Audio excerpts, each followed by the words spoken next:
Buenas tardes a todos, buenas noches. Estamos aquí en Buenos Aires, son las 7:07 de la tarde-noche. Le damos la bienvenida a todos ustedes a participar de esta charla, conferencia, eh, para analizar uno de los temas que más nos tienen ocupados en este momento. Los adolescentes en el aislamiento, especialmente la salud mental de los adolescentes en el aislamiento.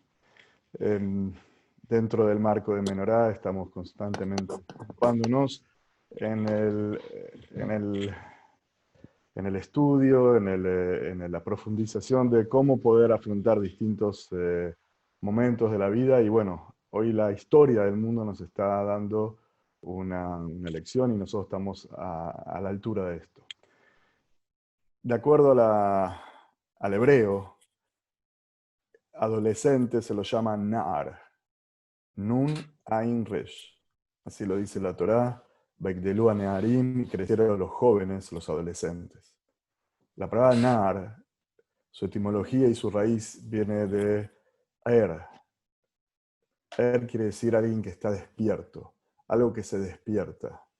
El adolescente es un momento en la vida donde se empiezan a despertar distintas fuerzas, sensaciones, curiosidades, preguntas. Se despiertan cosas que van a quedar para toda nuestra vida. Nosotros quizás como ya más adultos estamos marcados con lo que nos pasó en nuestra adolescencia. Es donde se empieza a florecer y a despertar todas las fuerzas mentales, físicas, espirituales. Nuestra personalidad se despierta y se forma en este momento tan especial.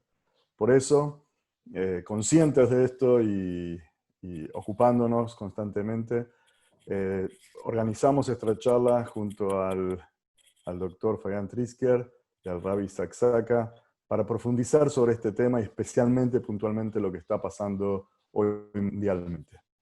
Así que es nuestra responsabilidad como adultos, como educadores, como comunidad, cómo afrontar de la mejor manera y ayudar a nuestros jóvenes, a nuestros hijos, a nuestros amigos, en ese momento tan importante donde florece la vida de cada uno. Quiero darle la bienvenida y el agradecimiento al doctor Fabián Trisker por estar con nosotros. Para presentarlo, él es médico psiquiatra, es asesor en este momento del PAMI, especialmente en el marco de la salud mental. Trabaja en la Fundación INECO puntualmente con el área de adolescencia. Es consultor de Minerva University de Estados Unidos y tiene un montón de títulos y actividad, muy conocido por todos aquí en la comunidad en Buenos Aires.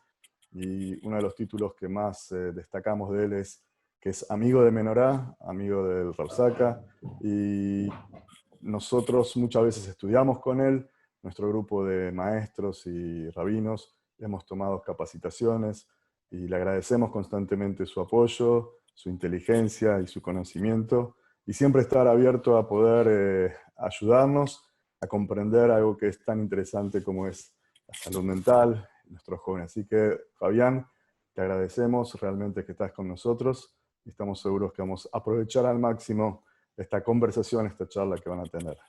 Y doy la bienvenida también al Rav Saka, gran rabino de la comunidad sefaradí de Buenos Aires, presidente y fundador de Menorá. Trabajamos juntos, trabajamos especialmente por la juventud y por toda la comunidad. Y bueno, aquí estamos justamente por este tema que nos tiene ocupándonos, y le pido al Rav que comience sus palabras en este momento a todo el público. Bueno, buenas noches a todos.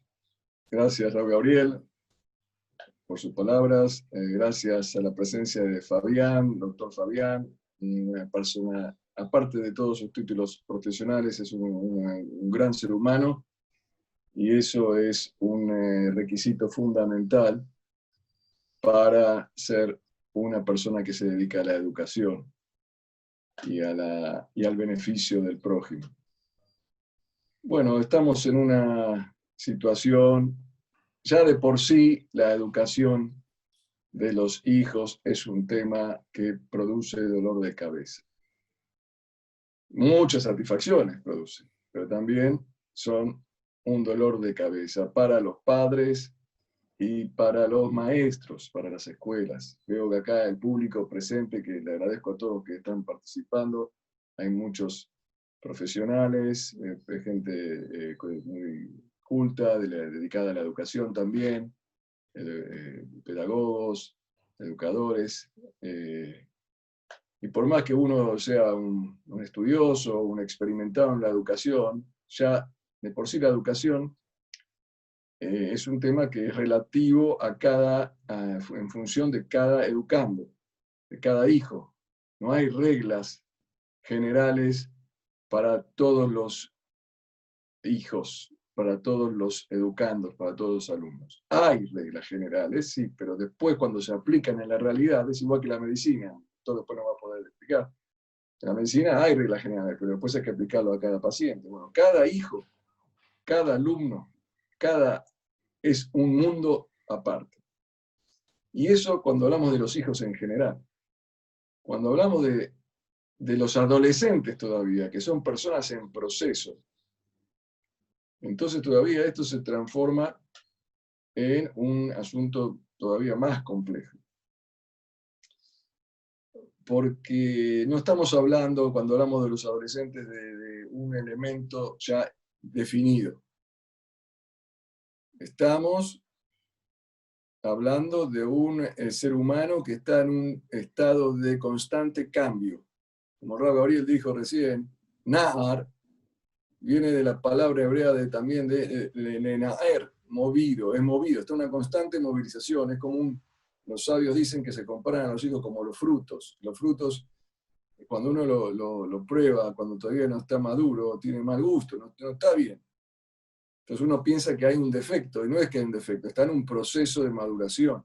Y mientras tanto hay que tratarlo. Y si uno lo trata como un fruto maduro, cuando es un fruto inmaduro, lo va a dañar. O sea, el adolescente en sí ya también es un problema mayor. Ya la educación de los hijos es un problema. Pero la educación de los adolescentes es un problema mayor. Y ahora se suma un tercer problema. Baruch Hashem, gracias a los problemas, las personas podemos elevarnos y superarnos constantemente. El problema ahora nuevo es el aislamiento. Dejemos de lado el virus. Vivimos solamente el aislamiento, los chicos aislados, los adolescentes aislados. No es la misma situación que siempre. Digamos que una pareja o maestros ya tenían más o menos manejado el grado a sus hijos, ya lo entendían, pero ahora de repente no están yendo a la escuela, no hay secundario, no, hay Zoom, no hay colegio, no hay visitas, no hay reuniones. Entonces hay todo un bullicio, una situación que es novedosa para nosotros. Por eso es muy importante el reunirnos nosotros acá. Y primero que todo yo digo que lo que hay que hacer es asumir que estamos en una situación novedosa. Yo no recuerdo desde que nací, me parece que ninguno de los presentes, una situación parecida a esta, no recuerdo en la vida. Históricamente también hubieron pandemias, pero esta situación de aislamiento que se generó, un poco también, bueno, no vamos a hablar de ese tema, pero si hay una psicosis o hay una exageración, no, pero nunca vimos esta situación, barbijo y aislamiento en la casa. Bueno, esto afecta a los chicos. Nos afecta a los chicos, nos afecta a nosotros, nos afecta a los maestros, al sistema educativo. Lo primero que entiendo que tenemos que asumir es que acá hay un problema y tenemos que saber que tenemos que estudiarlo, este problema, y aprender. Por eso, bueno, yo me gustaría charlar acá primero. Yo quiero terminar esta introducción nada más diciendo que la Torá dice que los hijos son como racimos de olivo alrededor de tu mesa. Paneja, kishtilesetim, sabib le shulchaneja.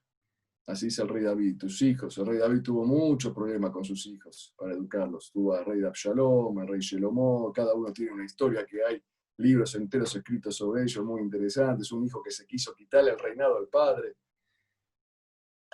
Hijos que se peleaban entre ellos. Imagínense si tenía que vivir el rey David con todos los líos que tenía en una cuarentena y en Argentina con el aislamiento y la situación económica que tenemos acá. Y ahí dice el rey David que los hijos son como racimos de olivo. olivo. El olivo es el fruto del cual se saca el mejor aceite, el aceite de oliva, que es el aceite que más ilumina.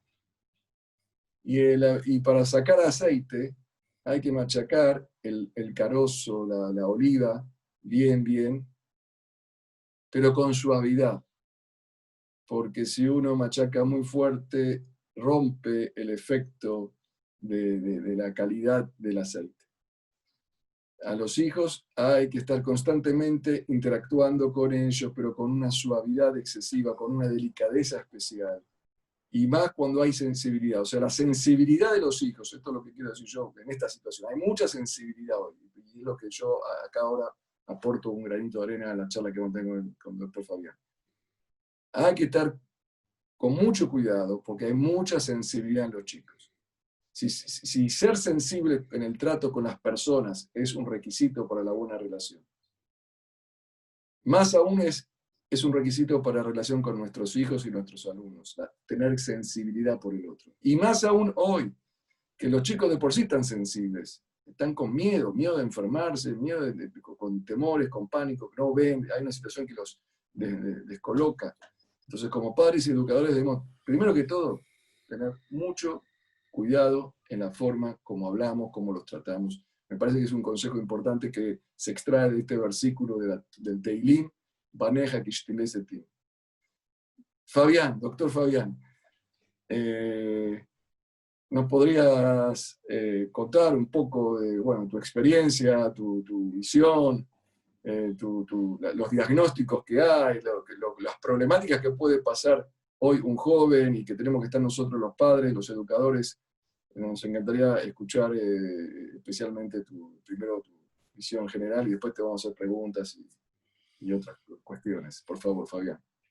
Bueno, en primer lugar, agradecer la invitación y la presentación. Para mí es un gran honor estar con ustedes.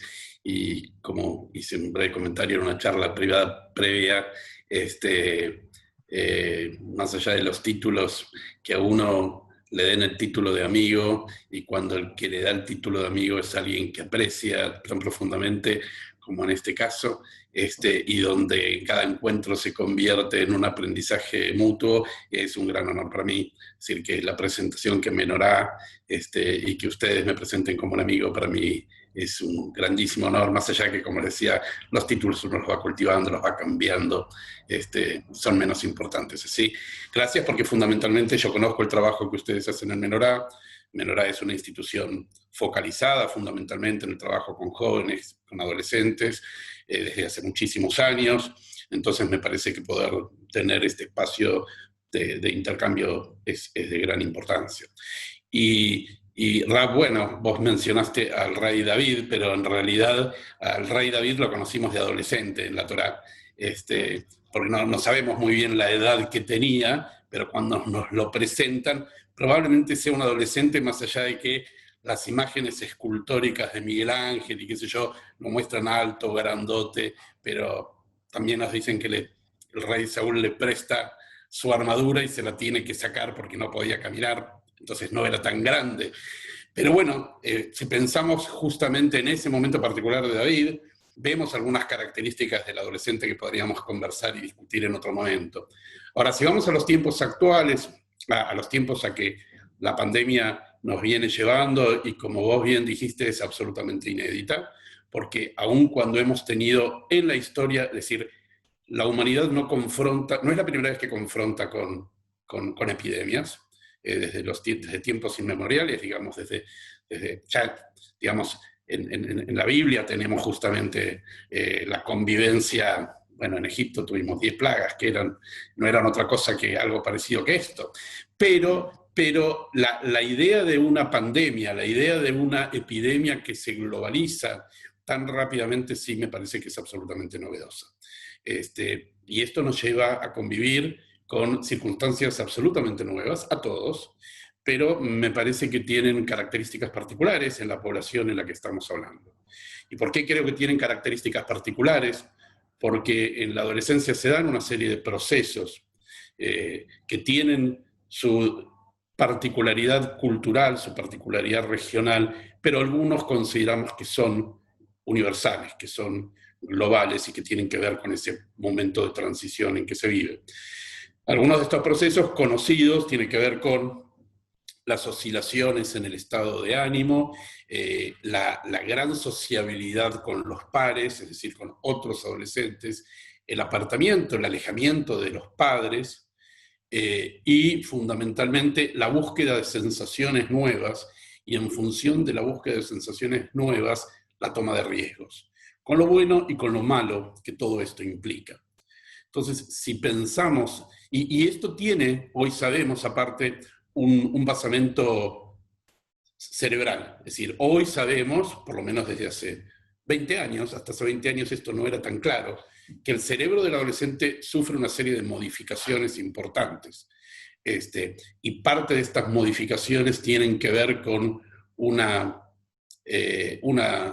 disfunción, es decir, lo que tendría que ver con la búsqueda de sensaciones, con cierto motor, que si lo comparáramos con un auto sería el motor del auto.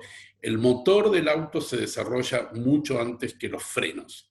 Entonces, tenemos un tiempo en el cual el cerebro del adolescente tiene un impulso grande, energía por buscar nuevas cosas, y sin embargo, todo lo que tiene que ver con sus procesos de regulación todavía están en desarrollo.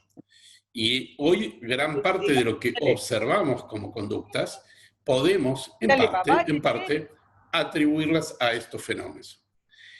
¿Y qué pasa en la cuarentena? Es decir, ¿qué pasa por la pandemia? Porque en realidad la cuarentena no existiría si no hubiera pandemia. ¿Qué pasa con el aislamiento forzado?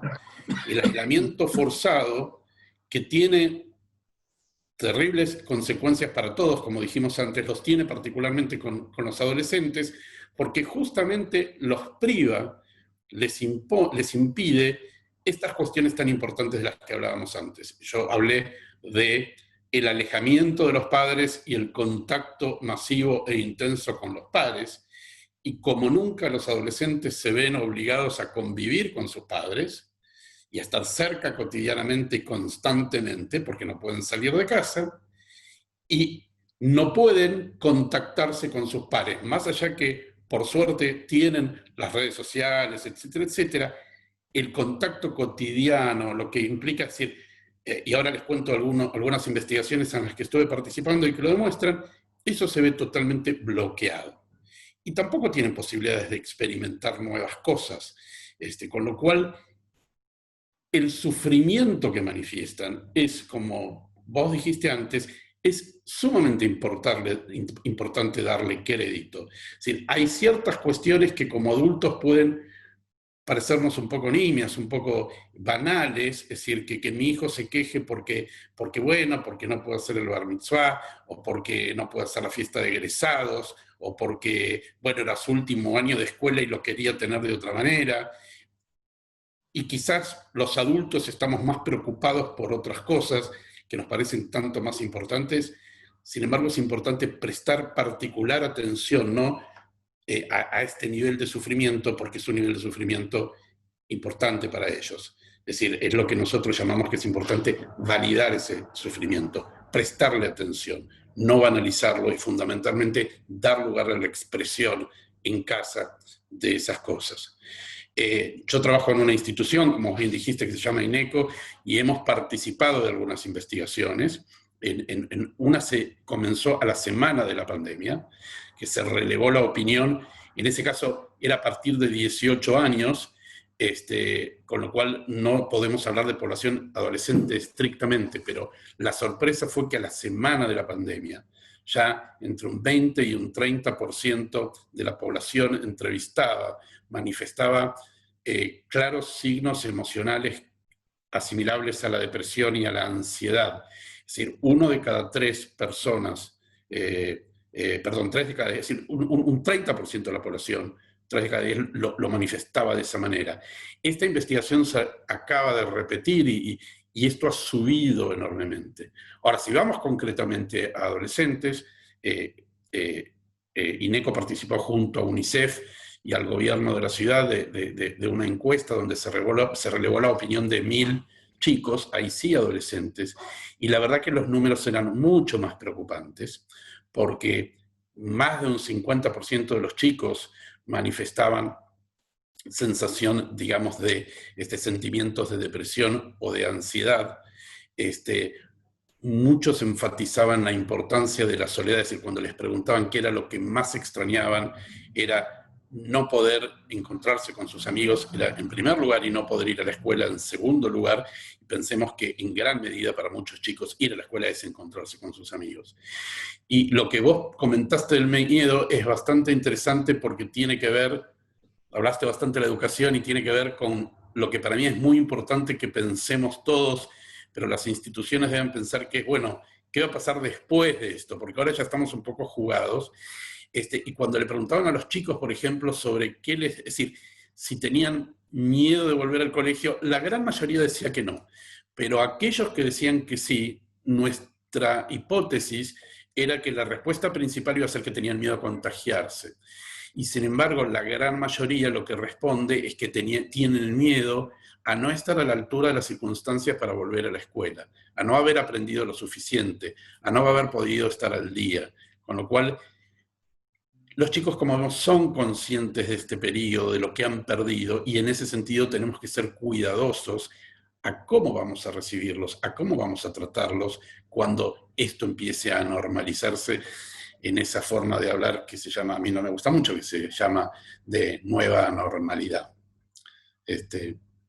No sé si he sido claro, pero digamos, sí está claro hoy para todos. Y aparte esto es tanto en las dos encuestas de INECO, y en realidad hay correlación con otros estudios hechos en otros lugares, había una gran expectativa que la población más afectada iba a ser la población de personas mayores. Y esto no ha sido mostrado así. La población más afectada es la población más joven, y esto va disminuyendo con el pasar de los años. Es decir, las personas mayores, a pesar de ser quienes más riesgo tienen de contagio, y a pesar de reconocerse como más en riesgo, y de lo que sufren, que es incuestionable, parecen estar tolerando, soportando la situación mejor que los jóvenes. Muy bien, Fabián, mira, justamente estaba hablando con un adolescente que siempre se quejaba que no quiere ir al colegio. Y no, tengo que ir al colegio, tengo que ir al colegio, tengo que ir al colegio. Y ahora me estaba diciendo que extraña el colegio y está anhelando volver al colegio. Un chico. Yo me acuerdo cuando iba al secundario, no me gustaba la escuela. Me gustaba solamente el aspecto social, pero el aspecto de tener que estudiar era más angustiante que la satisfacción de interactuar con mis amigos. Pero imaginá que, como vos decís, ahora los chicos quieren verse, están desesperados y están dispuestos a pagar el precio de tener que estudiar, ir a una clase y escuchar un profesor o una profesora. Se ve que les está esta situación perjudicando mucho en su nivel anímico. Yo quería hacerte una pregunta del punto de vista médico, porque, bueno, según el Rambam, Maimónides, que fue uno de los primeros médicos, como vos sabés, que escribió, porque puede ser que haya habido otro que lo dijo, pero uno de los primeros médicos que escribió de lo que es el aspecto psicosomático en la salud del ser humano. O sea, la influencia de lo anímico en lo fisiológico. El Rambam lo escribió bien claro eso en un libro son libros se llama Darkei Moshe, Pirkei Moshe, capítulo de Moisés. Son una colección de 10 libros de medicina que escribió Maimónides, escribió también libros sobre, un libro especialmente sobre farmacéutica, sobre remedios y antídotos. Qué bueno que vendría hoy, ¿no? Tener un Maimónides, a ver si descubre un antídoto contra el coronavirus, pero le escribió un libro dedicado al sultán, donde le daba unas recomendaciones para la buena salud. Todo lo que hay hoy en WhatsApp y en Internet lo escribió Rambam hace unos 1000 años. Y bueno, él escribió en uno de sus libros que hay una influencia muy grande,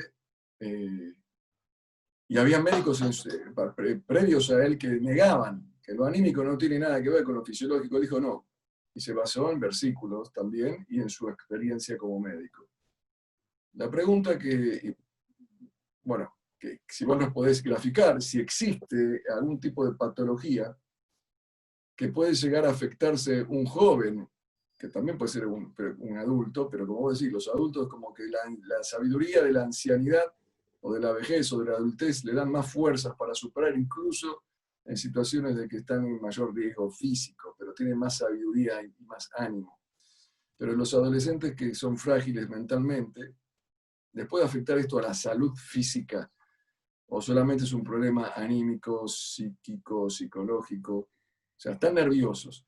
Según el Rambam, esto puede tener alguna consecuencia fisiológica. ¿Hay algún tipo de estudio al respecto? ¿Algún análisis que se hizo? A ver, hoy ya lo decía el Rambam, y el Rambam, a ver, Maimónides es el ejemplo de ese momento particular de la historia donde había un conocimiento compartido, porque está claro que Maimónides había abrevado mucho en la ciencia árabe, digamos, y ese conocimiento lo transmite de una manera particular. Y en ese momento se tenía una teoría, en realidad había un concepto de la salud, que era como el concepto de los humores, digamos, el cuerpo tenía 4 humores, 4 líquidos principales, y en el desbalance de esos líquidos es que se daban las diferentes enfermedades que conocemos, y entre las que vos decís bien también estaban las enfermedades mentales. Es decir, que había un concepto, si se quiere, más holístico, no científico, o por ahí acorde con la ciencia de la época, pero un concepto más holístico, donde esta separación claramente entre lo que era el cuerpo y la mente no estaba tan separada. Posteriormente aparece una visión más centrada por los descubrimientos de las neurociencias en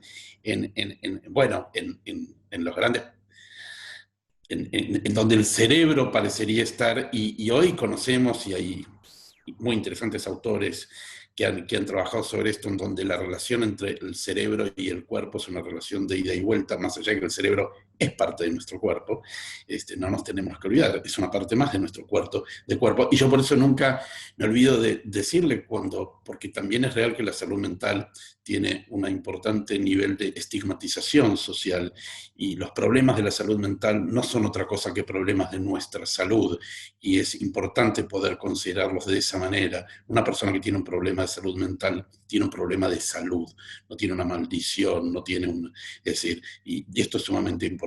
Con lo cual, sí coincido totalmente, esto existe. Si vos me preguntás con respecto, todavía no podemos decirlo. Yo en ese sentido trato de ser, como en otras, trato de ser un poco, no optimista, pero sí considerar que gran parte de las alteraciones que vemos hoy en general y en particular en los adolescentes son lo que llamamos reacciones adaptativas. Son reacciones de adaptación a la situación de estrés, a la situación de exigencia, y no son desadaptativas, es decir, son la forma que tiene nuestra mente, nuestro cuerpo de adaptarse a esta nueva situación, que se expresa en su malestar, y que en la medida de que la situación vuelva a la normalidad, va a volver, es decir, que no van a generarse en la mayoría de la población que está mostrando este nivel de sufrimiento, patología mental importante. Por lo menos no patología mental que requiera tratamiento. Sí creo que vamos a tener, como dije antes, momentos en donde vamos a tener que ser más atentos, dar lugar más a poder escuchar, a hablar, pero no necesariamente que gran parte de la población necesite tratamiento. Hay otros que piensan que sí, que se nos viene una gran epidemia de problemas de salud mental, y los expertos están en esa discusión. Yo pienso que probablemente hay un sector de la población en donde esto va a pasar, porque era más vulnerable desde antes, o porque tenía ya patología previa que se agravó en esta situación, pero que la gran mayoría del nivel de sufrimiento no va a afectarlo. Entonces, si me hablas de patología, sí, sin duda, y hay incluso cuestiones que no consideramos enfermedades, pero que son cuestiones que para mí son particularmente importantes en este momento y hay que prestarles atención. Y como hablabas bien antes de la necesidad de volver a la escuela y de encontrarse con los amigos, el tema de la soledad, por ejemplo, es un tema que a veces le damos poca importancia, y le damos poca importancia en esta época de la vida, pero es un tema que para mí es de relevancia. La soledad no es estar solo, la soledad es sentirse solo. Uno puede estar rodeado de gente y sentirse muy solo. Y hay un investigador que falleció hace poco, John Cacioppo, que era de la Universidad de Chicago, que trabajó mucho sobre este tema. Y Cacioppo piensa que el sentimiento de soledad es un sentimiento que venimos heredando en nuestra especie y que es tan importante como el sentimiento del hambre o de la sed. El hambre, cuando tenemos el malestar del hambre, es que nos dice tenemos que comer, porque si no, no podemos estar vivos, y la sed lo mismo. Y él dice lo mismo, el sentirse solo es que tenés que buscar compañía. Ahí entra una serie de complicaciones, porque hay gente que por eso sigue estando sola, pero este sentimiento de soledad hoy sabemos que las personas con mayor niveles de soledad expresada como tal, subjetivamente sentida como tal, tienen menores niveles de fortaleza inmunológica, mayor cantidad de enfermedades, e incluso hoy se considera que las personas que no son solitarias en este sentido de la palabra, tienen entre un 25 y un 50% menos de probabilidad de tener muertes jóvenes, es decir, de morir prematuramente que el resto. Es decir, los seres humanos somos seres sociales. Y cuando la soledad viene impuesta, creo que ahí está la cuestión, porque en otros idiomas, como en el idioma inglés, hay como una diferencia entre lo que es el término de loneliness y solitude, que no lo tenemos en español. Y solitude es esa soledad que uno elige para estar con uno mismo. En cambio, la soledad es el hecho de sentirse aislado y de no tener con quién hablar, de sentirse profundamente solo. Y el sentirse, digamos, este aspecto de la soledad, que genera tanto malestar, sin ninguna duda tiene alteraciones. Y ahí me voy a meter en el campo tuyo, a mí siempre me gusta intercambiar en estas cuestiones. A mí me parece que hay dos ejemplos, digamos, en la tradición judía que estuve buscando, que me parece que es complejo y hay varias razones, pero ¿cuándo fue el primer aislamiento obligado, de acuerdo a la Torá? Fue el diluvio. En el diluvio, Dios le dice a Noé, ¿no es cierto? Vos tenés que subirte al arca y vas a subir con tu mujer, tus hijos, las mujeres de tus hijos y nadie más. Además de todos los animales que tuvo que meter adentro, que bastante difícil de haber sido. ¿Y cuántos días llovió? Llovió 40 días, una cuarentena. Pero no estuvieron 40 días ahí arriba, estuvieron 150 días. Y después se encontraron con una nueva normalidad. Ahora, para los que la historia de Noé la conocemos bastante con el diluvio, sabemos que Noé fue elegido porque era un sadik, era realmente un hombre justo, y justo entre los justos de su época, pero ¿qué pasa? Termina ese periodo de aislamiento, y la verdad que las cosas que suceden pasan a ser un poco complicadas con él y su familia. Es decir, más allá de que podemos discutir, y en el Talmud hay muchas decisiones, hay una situación familiar que termina en una maldición de los hijos, de la descendencia de uno de los hijos de Noé. Yo diría, algún efecto tuvo ese aislamiento seguramente para que alguien tan justo, y que seguramente su familia lo era, cuando termina ese periodo, tuvieron un efecto que no pudieron recuperar, además de que se deben haber encontrado con una situación de nueva normalidad bastante terrible, porque el mundo había cambiado y había desaparecido. Y el otro episodio, Rab, que me resultó bastante interesante en ese sentido, es el de, que no es de la Torá, que es posterior, que por ahí es un comentario, pero creo que está en el Talmud, que es el de Rab Shimon Bar Yochai y su hijo, que a Shimon Bar Yochai lo persiguen los romanos, entonces se tiene que esconder en una cueva con su hijo por 12 años, ¿no es cierto? Y se dedican a estudiar esos 12 años, y claro, cuando termina el aislamiento, otro aislamiento impuesto, no elegido, más allá de que ellos estuvieron estudiando, se encuentran que las cosas no eran como ellos habían esperado que eran, y entonces se enojan bastante y quieren destruir todos, y Dios, ¿qué hace? Los manda un año más a aislarse para que terminen de estudiar, ¿verdad? Es decir, me parece que dos ejemplos interesantes en el sentido del efecto del aislamiento y el efecto que en todos volver a una vida que ya no va a ser como antes, porque además todos vamos a tener que tener conciencia de que esto que implica esta convivencia con la naturaleza y que somos bastante débiles frente a la naturaleza en ciertos momentos, puede repetirse. Es decir, uno ya lo vivió, no puede negarlo, entonces ¿por qué no va a volver a ocurrir? Si ya tenemos referencia de esto. Y me parece que en los chicos esto es particularmente importante. Es decir, ¿cómo vamos a volver a una vida y qué aprendizaje podemos hacer de esto, de esta experiencia que nos sumió? Porque esto va a terminar, y ese es otro mensaje que hay que transmitirle a los chicos, porque el temor a la incertidumbre genera una sensación que es muy difícil lidiar con ella. Entonces, la afirmación de que esto va a terminar es importante, porque si no, parece que nunca termina.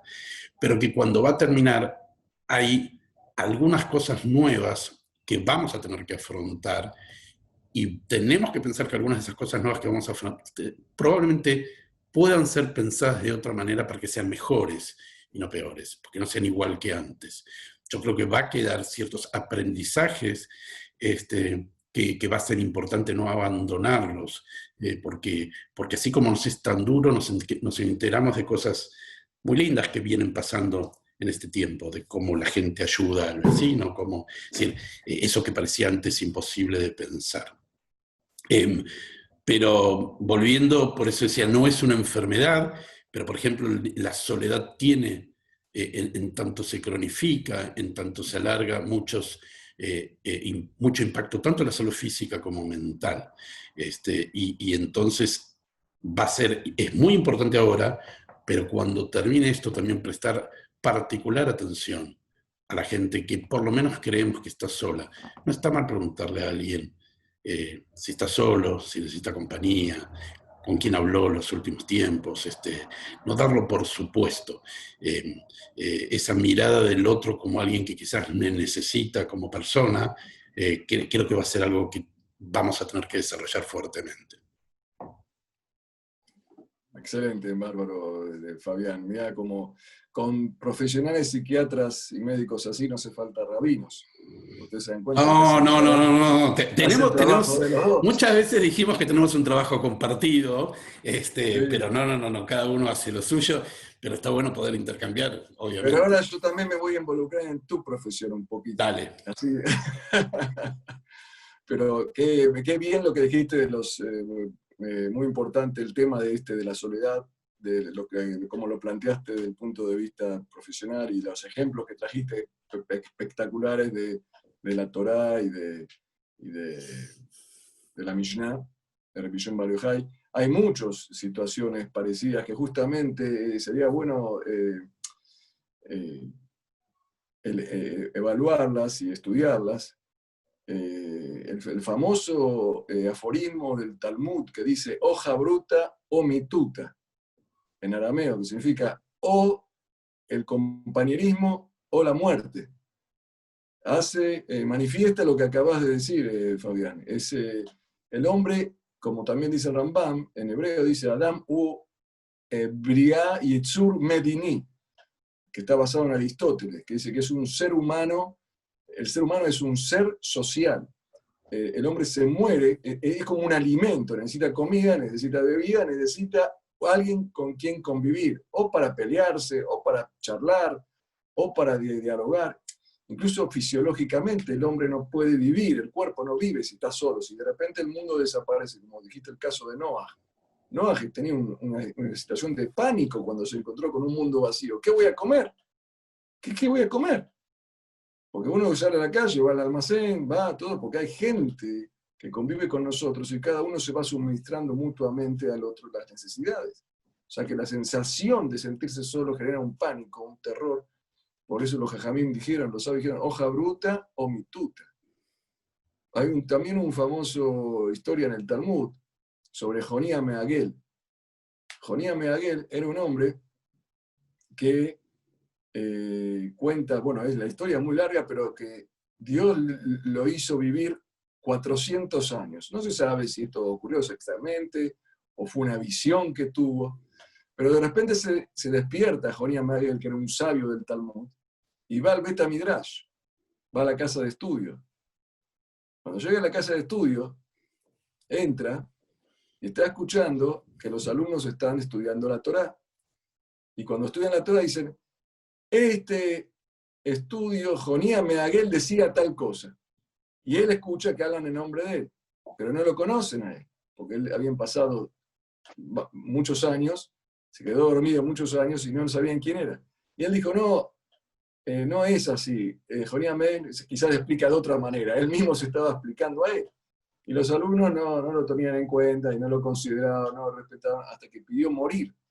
Él pidió morir porque no podía una persona vivir en una época como que estaba descolocado y no podía adaptarse. Esto es lo que vos decís, tenemos que buscar la manera, como Shimon Bar Yochai, de adaptarse. Sentir la soledad es un estado de una patología. Y lo que me decía, lo que te quería decir que leí sobre en un famoso, bueno, Eric Fromm, que escribió sobre el amor, y él habla sobre la separatividad, o sea, la angustia que siente el hombre cuando vive sin una relación de amor o de afecto con el prójimo, con los demás, con su pareja, con el vecino, con la humanidad. Y él también se nutre de una fuente bíblica o religiosa, y del relato del Génesis, que Dios extrajo de la tierra, el polvo de la tierra, relata el Génesis, que Dios creó al hombre. O sea, que nosotros somos parte de la tierra, parte del cosmos, parte del universo. El universo está conformado por los elementos inertes y los elementos vivientes, que son el resto de las criaturas que viven, incluso los animales y con más razón los seres humanos.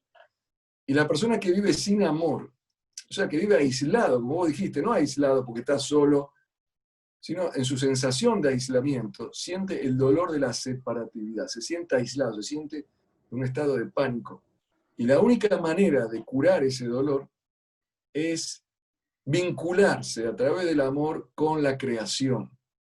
Y esto es lo que nuestros jajamí, nuestros sabios dicen, uno tiene que sentir que tiene una misión que cumplir en el mundo, tenemos algo que aportar, yo tengo que aportar a mis amigos, a mi mundo, a mi pueblo, a mi nación, a mis conciudadanos, a los seres humanos, y ellos a su vez me aportan a mí.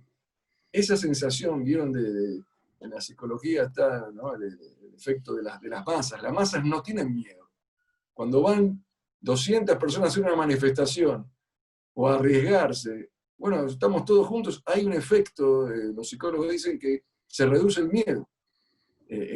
Cuando uno está solo hay miedo. No es el peligro lo que produce el miedo, sino lo que produce el miedo y el pánico y el terror es la sensación de sentirse solo. Por eso, me parece que este aspecto del aislamiento tendría que ser muy cuidadoso en las autoridades de todo el mundo. Cuando van a establecer normas de higiene y de prevención, pienso que hay que tener mucho cuidado de no generar esta situación de aislamiento porque es muy negativo para la salud psicofísica del ser humano. Tres cositas de las que dijiste. Una, hay una investigadora inglesa que se llama Faye Pound-Alberti, que tiene un libro sobre la historia de la soledad, pero ella dice que antes del siglo XVIII no había en inglés palabra para definir la soledad, que la palabra loneliness no se puede encontrar, en el idioma inglés por lo menos. Sí, la unicidad, y sí, no sé si solitude sí, digamos, pero... Y ella dice que, entre otras cosas, era que antes de ese momento el hombre que se apartaba nunca se sentía solo, porque siempre se sentía con Dios. Es decir, el hombre no estaba solo porque por la cultura de la época, la inmanencia de Dios no lo podía dejar solo nunca. No existía esto que viene después de quienes pueden sentirse en una distancia o no creer, digamos. Eso por un lado. Segundo, vos hablaste del dolor, y Cacioppo habla de la soledad como un dolor social. Vos dijiste claramente esta idea del hombre como un ser social, y esto se ha demostrado, digamos, hay estudios que muestran que por lo menos estudios que se hicieron con resonancia magnética funcional, que en un juego de computadora donde la persona se siente excluida, y cuando la persona se siente excluida, se activan en el cerebro las mismas áreas, que, bueno, es el área de la ínsula y no importa, los nombres que se activan en el dolor físico. Es decir, que esta sensación de dolor, esta sensación que implica la exclusión social, el ser excluido por mis pares, tiene el mismo registro de dolor que el dolor social. Y justamente este tema de Gebruta o Mituta, es decir, pensémoslo en los chicos, volviendo al principio, donde si el hecho de la Gebruta, el hecho de estar con mis amigos, estar con mis compañeros, estar con mis pares, es tan importante, esta distancia obligada le genera una sensación de intenso malestar que hay que poner que cuando los chicos dicen lo que más extraño es estar con mis amigos, y uno se enoja, porque bueno, tenés que agradecer que estamos vivos, que nadie en la familia se murió, que mamá y papá tienen trabajo. No, tenemos que prestar atención, ellos sienten profundamente eso. Hay que dar lugar a esa sensación, hay que dejarlos expresarla, hay que permitir que lo expresen. A mí me gustaría, para ir concluyendo a todos los que están participando y que se reúnen con los chicos ahora, con los nietos, o manteniendo la cuarentena, algunos consejos, yo quiero decir algunos consejos y después me gustaría que cierre con algunos consejos puntuales de cómo interactuar con los jóvenes. Bueno, ya habíamos dicho que la importancia que tiene de tratar a los chicos, eso que dijimos, racimos de olivo, de tratarlos con sensibilidad. Estamos todos sensibles. En realidad hay que tratarse a todos con un mayor cuidado porque estamos todos sensibles, especialmente a las esposas, ahí, y a los maridos, que estamos todo el día juntos, los que tienen marido y esposa, hay que cuidarse, los que están viviendo juntos, los hermanos, los amigos que viven juntos todo el día, mucho más tiempo que antes, hay que tratarse con sensibilidad porque hay roce. Ese es el primer consejo que hay con los adolescentes, ¿no? Tratarse con sensibilidad, tratarlos con sensibilidad, ya de por sí siempre. Segundo, yo diría que hay que aprovechar ahora, bueno, que si estamos conviviendo, bueno, a ver cómo sin molestarlos, cómo fomentar el diálogo con los jóvenes. Ahora, el diálogo con los jóvenes es buenísimo con los adolescentes de dos padres, pero el problema que tienen algunos padres es que cuando dialogan con los jóvenes, dialogan de los temas que quieren imponerle. A ver, vamos a hablar, ¿qué vas a hacer cuando seas grande? ¿Qué vas a trabajar? No dialogué, habla de fútbol, o habla de lo que le gusta, del arte, o de lo que querés hacer. Pero no, hay una enseñanza en el Michelet que dice, lo importante es que los padres hablen con los hijos, no importa de qué hablen. Imagínense uno tiene que estar en la mesa de Shabbat con sus hijos. Bueno, entonces uno, hombre, es muy observante, religioso. Bueno, vamos a hablar de palabra de Torah. Y el chico no quiere escuchar palabras de Torah. Primero tenés que crear un caño y después hacer pasar el agua. Si no hay caño, no hay conducto que une al padre con el hijo, a la madre con los hijos. Entonces después, no importa el tema, lo importante es crear conductos. Pienso que esta es una oportunidad para ir creando conductos de diálogo de los temas que a ellos les gusta hablar. Más que todo, porque va a ser muy difícil hablar de otros temas con la sensibilidad que hay, con las situaciones que estamos viviendo. Entonces, segundo consejo que yo diría que hay que aprovechar en esta época. Tercer consejo que es todo lo mismo que existe siempre, pero ponerle más atención.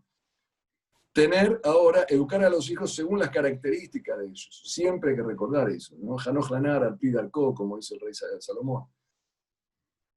Quizá lo podés descubrir más a tu hijo, qué inquietudes tiene, qué inclinaciones tiene. Y bueno, déjalo vivir, deja que él se eduque. Eso de que yo soy abogado, mi hijo tiene que ser abogado, yo soy médico, mi hijo tiene que ser médico, yo soy rabino, mi hijo tiene que ser rabino, es un defecto tremendo. No se hereda estos asuntos. Estos asuntos deben ser elegidos y el padre debe ayudar a que los hijos elijan su propio camino. Después, un cuarto consejo, y con esto yo cierro los 4 consejos que quería dar, es Kaber et abija ve'et imeja. Eso significa, es el 5º mandamiento que dice, honra a tu padre y a tu madre. Cuando la Torá dice honra a tu padre y a tu madre, en realidad no está dándole un mandamiento solamente a los hijos, también está dándole un mandamiento a los padres. Le está diciendo a los padres que cuando eduquen a sus hijos, lo hagan de tal manera que generen que ellos los honren. Tu conducta con tu hijo también tiene que ser una conducta de honrar a tu hijo adolescente, por más que es un proyecto, que es una persona en proceso, que todavía está amargo como las olivas, que no maduraron, que no se hicieron aceite. Tenés que tratarlo con honor, la dignidad de afectar la dignidad de los jóvenes. Acá estamos hablando con un público culto, un público inteligente, un público versado, de gente noble, que ni vamos a hablar, ¿no? De no agredir, no solamente no agredir psicológicamente, no agredir físicamente a los hijos. Hay que honrar a los hijos. Y en esta situación de aislamiento, de tensión, de sensibilidad, hay que honrarlos más.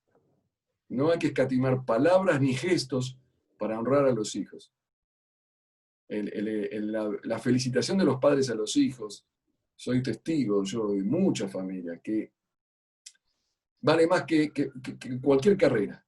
Los padres que logran incentivar a sus hijos, honrándolos, felicitándolos, creándoles autoestima, les da fuerza para superar cualquier situación. Estos son los 4 consejos que yo puedo dar a fortalecer en esta época.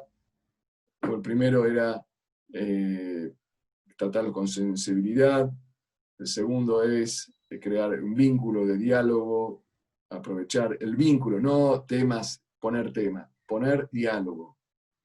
El tercero es educarlos según las características, dejarlos ser ellos mismos. Y el cuarto, honrar a los hijos, dignificarlos, darle autoestima.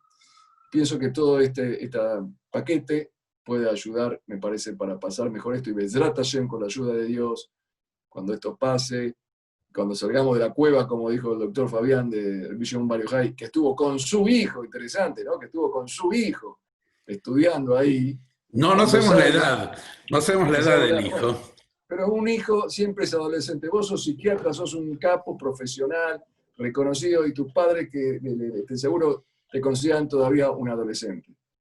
No sé, pero mis padres me están honrando escuchándote, Ahí está, así que por eso mismo. es también parte de la cuestión. Y mi mamá también me considera un adolescente, y todos somos adolescentes para nuestros hijos, y mis hijos son mis adolescentes también. Hay que honrarlos. Yo sé que si vos sos lo que sos, porque cada uno es lo que es, lo bueno que uno es se lo debe al honor que los padres hacen con los hijos, que no es una relación de servidumbre que tiene que tener el hijo con el padre. Es una relación de mutuo respeto. Y los hijos tenemos que escuchar a nuestros padres porque ellos son más sabios, porque tienen más experiencia, pero al final tenemos que elegir nuestro camino solos y ellos nos pueden guiar con su experiencia. Bueno, estos son los 4 consejos que quería dar. Y Fabián, si nos puede dar algunos consejos puntuales para los padres, para los maestros, para directores de escuela, que tienen chicos de 13, 14, 15, 16. No, Ram, lo dijiste, creo, muy bien. En estos momentos, me parece, vos lo dijiste claramente, muchas de las cosas se exacerban y uno tiene que estar atento a eso, tiene que bajar un cambio. Hay ciertas cuestiones que yo sé que a algunos padres les preocupan. Una de ellas es que los chicos se aíslen mucho tiempo en su cuarto. El cuarto del hijo en este momento es la única forma que tiene para poner esa distancia que no puede poner de otra forma. Entonces, me parece que hay que poder comprender esa situación, no dejar de estar presente, no dejar de hacerse presente, pero uno tiene que comprender esa situación donde el cuarto de repente se convierte en el refugio de mis padres y no tiene que uno sentirse herido porque es parte de ese momento de la vida. Otro tema que se pregunta mucho es el uso de las redes sociales, de los juegos, y bueno, hoy no estamos en tiempos normales y tenemos que poder comprender que para muchos chicos es la única posibilidad que tienen de conectarse con sus amigos. Cuando los chicos, especialmente los varones más chicos, están jugando, están conversando entre ellos. Están conversando con amigos que por ahí no se ven hace meses. Entonces, también entendemos que genera preocupación, pero también tenemos que comprender que ese es un espacio y que las redes sociales para los chicos también son un espacio de compartir y de creación, que a veces nosotros banalizamos, porque no, bueno, pero qué pavada es esto, y no, los chicos crean cosas simples y mucho más complejas de las que nosotros creemos en ese sentido. Entonces también tenemos que entender que hoy por hoy esa es la forma que tienen para comunicarse. Y como vos bien dijiste, valorar y reconocer y validar las emociones, es decir, no banalizarlas, no dejarlas de lado. Este concepto de atender a la expresión emocional en casa, de dar lugar para que eso pase, que no quiere decir estar todo el tiempo expresando lo que uno siente en forma de decir, pero sí poder escuchar al otro en lo que le está pasando y siente es muy, pero muy importante. Rab, yo tengo algunas Bien. preguntas y también invito a quienes quieren enviar preguntas por el chat privado del Zoom para compartirlas con ustedes y unos minutos lo dedicamos a las preguntas de la gente. Alguien marca aquí que cómo puedo darme cuenta si hay un comportamiento especial en nuestros hijos en nuestra época, que tengo que tener una atención especial o acudir quizás a un profesional en alguna conducta especial que vea en esta época. Bueno, creo que me toca un poco a mí esa. Sí. A ver, como dije, gran parte de estas conductas hay que considerarlas como expresiones adaptativas. Pero cuando las conductas, es decir, uno ve algunos síntomas que puede pensar como síntomas de depresión o de intensa ansiedad, que se sostienen en el día, que se sostienen casi todo el día, y durante todos los días, es un momento para preocuparse. Si el aislamiento es continuo y no hablo nada y veo que no es que mi hijo está en la pieza haciendo otras cosas, conectado, sino que está aislado en sí mismo, y la expresión emocional es casi continua, no es que me enojé un rato, sino que hay una irritabilidad manifiesta. Es decir, cuando estas expresiones se hacen continuas y sostenidas en el tiempo, es para hacer ahí me parece que se justifica hacer una consulta. Es un borde difícil en estos momentos porque no estamos en una situación habitual y obviamente el contexto define bastante de estas cosas. Sí, pero así como digo, tenemos que poder entender que estas cuestiones pueden ser una expresión adaptativa cuando se sostienen y vemos que tienen una persistencia y una permanencia casi todo, como dije, casi todo el día y casi todos los días. Bueno, vale la pena. Lo primero que hay que hacer es, como dijo bien Rab, acercarse a los chicos y poder hablar y dar lugar a que hablen, no hablarles, dar lugar a que hablen, ¿no es cierto? Y en segundo lugar, si aparecen algunos signos, como decía, de esta cuestión, sí, me parece que son momentos quizás de hacer una consulta. Gracias. Otra pregunta que surge aquí, que llega, es si hay algún precepto, alguna costumbre o alguna conducta dentro de nuestra tradición que puede ayudar en estos momentos de aislamiento y estar juntos en casa tanto tiempo, especialmente para los adolescentes. Quizás es para ramas, pero está dedicada más a la... Sí, entiendo. Bueno, miren, paradójicamente ahora estamos con un problema de la asistencia a los templos. Como no se puede hacer reuniones para cumplir con las normas de profilaxis, de no propagar el contagio, entonces las reuniones sociales están prohibidas y también las reuniones, no importa qué título tengan, sociales, religiosas, no se puede ir a rezar al templo. Hace poco, no sé hoy qué va a pasar acá en Argentina, pero bueno, en otros países hay distintas normativas. Sé que en Londres hay normativas que tienen una cantidad de 50 personas, en Miami, acá hay amigos de Miami que están participando, tienen otra normativa, en Israel hay otra normativa, se reza. Acá, por lo menos en Argentina, lo que hoy estamos viviendo es que a 10 personas justo se puede, que es justo el minyan.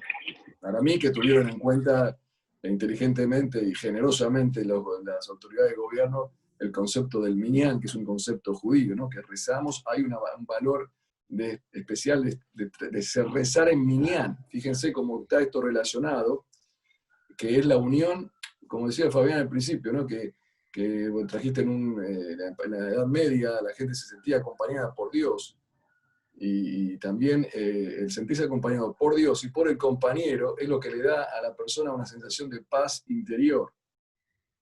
Y el minyan, el rezar con minyan, con 10 personas, en un templo, donde es un lugar que inspira, trae mucha paz interior cuando se reza adecuadamente y no se hace como un acto supersticioso, ¿no? Para la buena suerte, sino como un acto de convicción y de devoción a Dios y de mancomunión con la humanidad, que es representada en los 10 participantes del quórum del Minyan.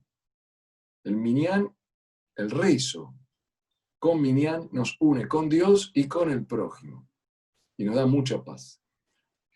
Después de esta explicación a la pregunta del Rab Gabriel, el consejo que más paz trae al ser humano ante cualquier tzará, shelotabo, como dice la expresión, ante cualquier sufrimiento, que nunca pase ningún sufrimiento, es la comunicación con Dios. Cuando uno le duele algo y grita, ay, me duele, doctor, me duele, también ya escuchó al doctor. Sí, pero gritarle al doctor o al enfermero o a quien sea que te hace sentir más tranquilo, te hace sentir en comunión con la persona que te puede dar, y te puede dar salud, te puede dar curación. Y mantener ese vínculo, dialogando con ese ser supremo que es el médico, y en este caso es Dios, nos trae paz. El rezo, la tefilá, que ha sido lamentablemente desvirtuada y transformada en un acto hoy de leer cantidad de versículos, de capítulos, de salmos, lee 8 capítulos para la buena suerte, no es así. Lo que hay que hacer es manifestar el corazón delante de Dios, dialogar con Dios. Vos si tenés una novia, salís con una novia, querés conquistarla, le llevás una letra de Romeo y Julieta y le recitás sin entender lo que dice, se va a emocionar, y vos te vas a emocionar si no entendés lo que está diciendo, incluso más si lo lees en inglés, de Shakespeare mismo, no entendés, no sabés lo que está diciendo. El vínculo se genera cuando salen tus palabras de tu corazón, llega al corazón del otro, de Orima y Simina y Hasim Lalev. Lo que sale de tu corazón llega al corazón del otro. Y cuando hay un vínculo de corazones con Dios y con nosotros, entonces uno entra en un estado de armonía, de paz. Por eso hay que fomentar la tefilá, el rezo auténtico. Se está convirtiendo el rezo, lamentablemente, otra vez en un acto de leíste, no leíste, como un tefilá keva, como dice el Talmud. Los jajamim en el Talmud se quejan, altas tefilatja keva el atajanumim. No hagas de tu rezo que sea algo como una tarea que se debe ejecutar y cumplir con una cuota determinada, sino tajanunim, sino hacerlo devoción. Entonces el consejo es, de alguna manera, educar para hablar con Dios, aprender a hablar con Dios. Me acuerdo una vez un amigo, que no sé si está ahora en la reunión ahora, fuimos de viaje a Israel. ¿Se acuerdan cuando viajábamos en unas épocas en avión?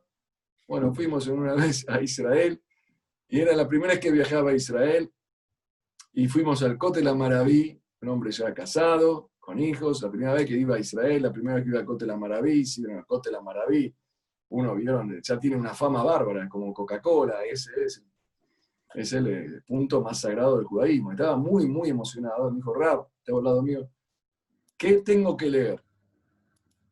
¿Qué Teilín tengo que leer? ¿Qué salmo tengo que leer?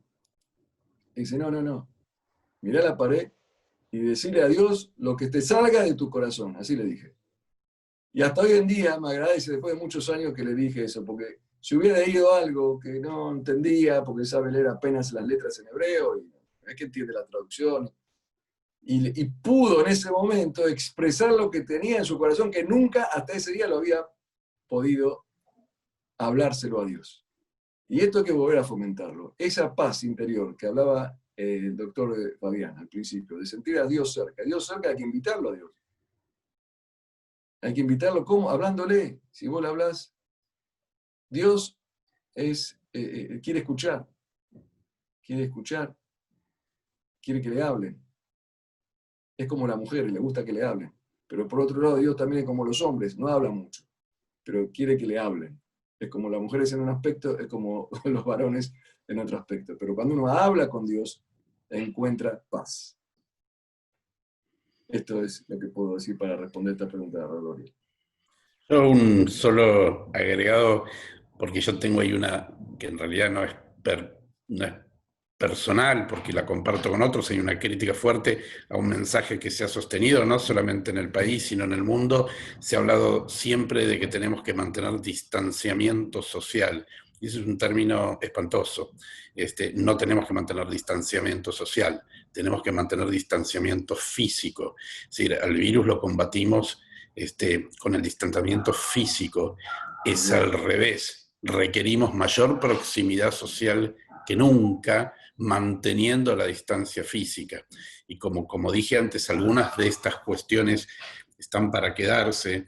Es importantísimo y sin ninguna duda la fe es una de las formas, junto a otras, de poder afianzar la proximidad social. En el judaísmo, como bien dice el Rab, rezamos en conjunto y vivimos en comunidad. Entonces, en ese sentido, me parece importante mantener esta cuestión. Tenemos que mantener una distancia, pero la distancia es física. Al revés, tenemos que afianzar la proximidad social. Algunos ya nos estamos cansando de corregir porque vemos que las autoridades, y no es acá, si ustedes ven en todo el mundo, han hablado durante todo el tiempo de distanciamiento social y creemos que es un término que no ha hecho bien en ese sentido. Muy bien, muy bien. Muchas gracias. Me hace acordar lo que dijeron el doctor y el Rab, que hablaban de David Amelech al principio.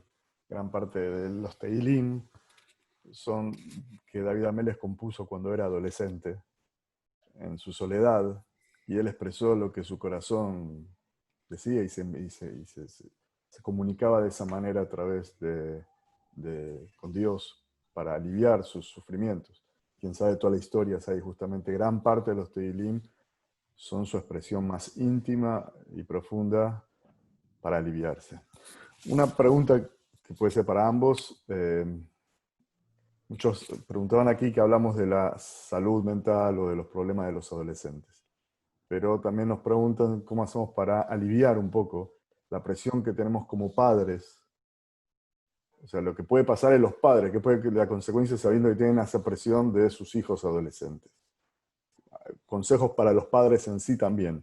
No solamente para que a los chicos les vaya bien, sino también a los padres estén tranquilos. Esto hay que hacer otra charla para esto, me parece.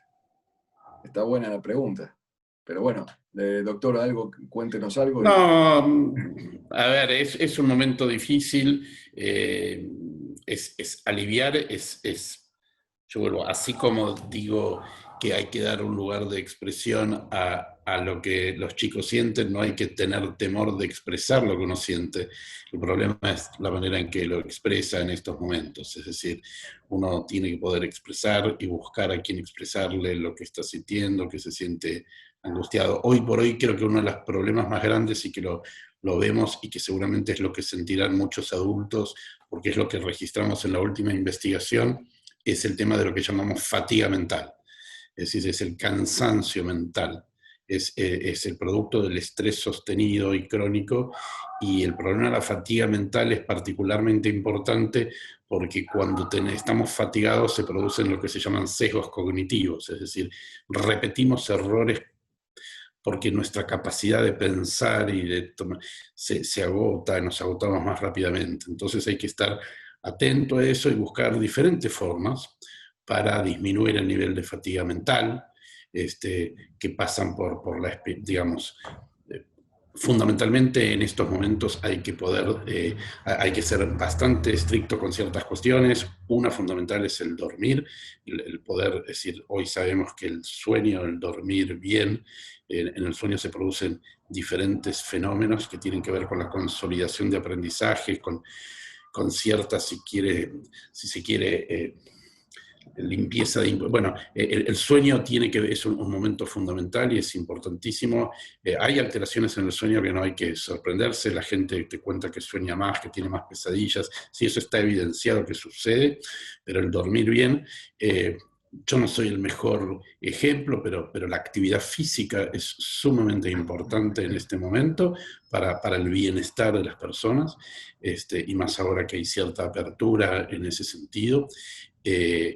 Y después hay diferentes actividades que pueden generar bienestar y que uno tiene, es decir, es poder encontrar cada uno qué cosa en este momento lo ayuda a sentirse mejor, sin ninguna duda para quienes tienen fe o tienen una práctica de fe, esto es sumamente importante, poder ir hacia esa soledad. Es decir, el problema de la soledad es que no nos permite conectarnos con el otro nivel de soledad. Cuando nos sentimos solos y en esa soledad que nos oprime, la posibilidad del autoconocimiento se hace más difícil. Entonces, poder encontrar esos momentos donde la posibilidad de encontrarnos con nosotros mismos a partir de estas situaciones se hace presente, y buscar cosas que nos saquen de la rutina, que nos permitan, así como se incentivó mucho al principio a tener rutinas y qué sé yo creo que hoy es el momento de poder encontrar pequeñas actividades o pequeñas cosas que nos sacan de esta rutina que se nos impuso. Pero sí, es una situación difícil, sin antecedentes, nadie conoce, nadie sabe, nadie tuvo una experiencia anterior en ese sentido, las que hubo fueron breves, así que creo que de algunas cosas podremos hablar con más certeza más adelante, todavía estamos muy en el ruedo. Muchas gracias, doctor. Para ir cerrando, quiero agradecer al Rab y a Fabián por tanta conocimiento, sabiduría y experiencia que pudieron brindar en este momento a todos nosotros. Obvio que salimos enriquecidos y con muchas cosas para seguir pensando y poner en práctica. Esta noche es la noche de Tu B'Av, el día 15 de Av, que justamente es un concepto de unión familiar, de unión con Dios, con el pueblo, y dio justo que en este momento estamos haciendo hoy, realizando esta conversación, esta charla. Les quiero agradecer a todos los que han participado y por supuesto que dejamos ya abierto para poder realizar otra charla tan interesante. Fabián, muchísimas gracias. Rab, muchísimas gracias por todas las enseñanzas que nos dieron y pronto estaremos ahora a analizar, a repetir, a poner en práctica todo lo que hemos escuchado y con la ayuda de Dios y nuestro esfuerzo tengamos éxito en la educación de nuestros hijos y en nuestras vidas. Gracias a todos por participar y buenas noches a todos.